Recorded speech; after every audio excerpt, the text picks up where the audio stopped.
சரியான நேரத்தில் சரியான கதை. பழைய ஜென்ரேஷன் மக்களுக்கு ஒரு பெரிய கம்ப்ளைண்ட், இந்த காலத்து பசங்களுக்கெல்லாம் மரியாதை தெரிய மாட்டேது, வாழ்க்கையை பார்க்க வேண்டிய விதம் தெரிய மாட்டேது, இவங்கெல்லாம் வளர்ந்து எப்படி பெரிய ஆளாக போகிறாங்க அப்படின்னு பல கேள்விகள் இருக்குது இந்த பழைய ஜென்ரேஷன் மக்கள்கிட்ட.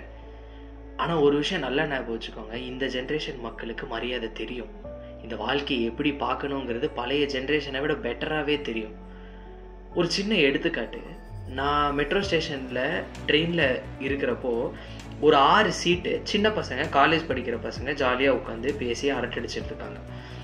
ஒரு ப்ரெக்னென்ட் உமன் ஒரு கை குழந்தையோட அவங்க ஹஸ்பண்டோட வராங்க. இவனுங்க 6 பேரும் பேசிட்டு தான் இருந்தானுங்க. அந்த அம்மா வரதை பார்த்த அடுத்த செகண்டு 6 பேரும் ஒரே நேரத்தில் எழுந்திரிச்சு உட்காருங்க அப்படின்னு சொல்கிறாங்க. இவனுங்க எல்லாம் சின்ன பசங்க தான், புது ஜென்ரேஷன் பசங்க தான். ஆனால் அவனுங்க அன்னைக்கு காட்டின அந்த ஜெக்ஷர் என் கண்ணுக்குள்ளே இன்னும் நிற்கிது.